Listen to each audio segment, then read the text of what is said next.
Monologue 7, The Conscious Particle. Truth shines in all realms of divine love.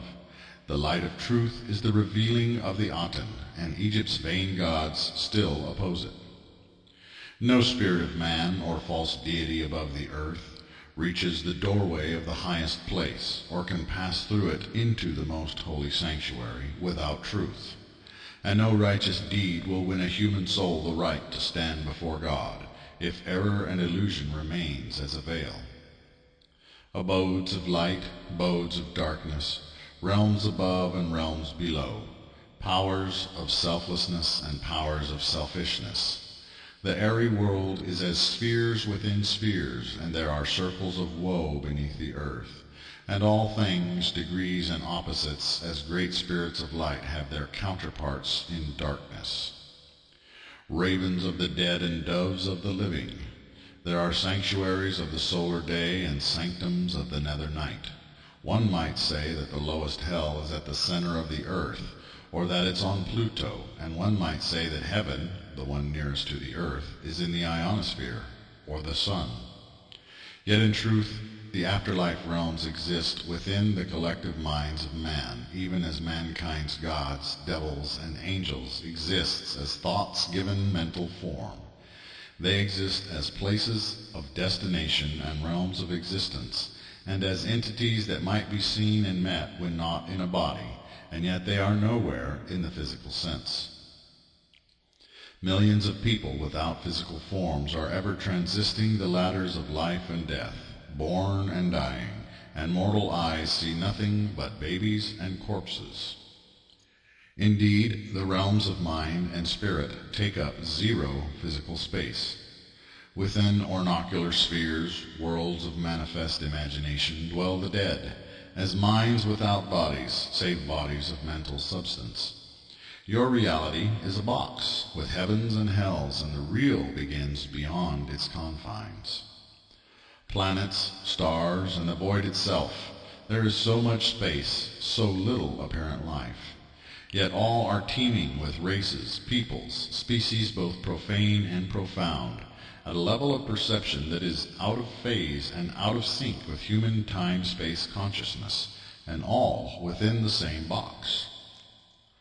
Mental substance, emotional content, is all around you, and is also an emotionally and intellectually based level of existence, which assumes an appearance only with great effort. Such energy races dwell at different levels of the spectrum, at different frequencies, vibrations, or layers of consciousness, communicating in many ways, all of which are mental or empathic, or involve the modulation of signals in rates too fast and wink so quick as to go unrecognized and almost unknowable. Electromagnetic fields are the realms of mind, positive and negative. There is only the mind, and in energy form the mental form is the size of a single subatomic particle, known as a Maion, the particle of consciousness. Hyperdynamic conscious substance, which is neither of an earthly or universal origin, and that could not even be quantified as matter or energy by human scientific standards. You are the salt of the earth. In anions and ions, the Maions take up residence, as a clam in a shell, or a pearl within a clam, and the subatomic particle of consciousness is related to what humans call a superstring. If you are confused by what I am trying to reveal, I answer your confusion by saying, seek wisdom, seek understanding, seek knowledge, and seek truth. No man can easily walk among the stars as flesh and bone and blood. A Ma without the ion can move along the unseen neural networks of the mesmer realm at the speed of a line of thought. At the heart of every planet and every star, and wandering through the void itself, are innumerable particles of consciousness. All souls, spirits, worlds, and stars are connected to a network known by some as the web of light. Consciousness draws all substance to all substance, minds toward minds, spirits toward spirits, matter toward matter, and indeed, undeveloped spirit and base matter are almost magnetically pulled together, giving life to matter. Behold how man clusters together, creating neighborhoods, villages, towns, and cities. Behold the lights of civilization at night as seen from orbit. Behold the formation of star clusters and galaxies, and the pull toward the center thereof.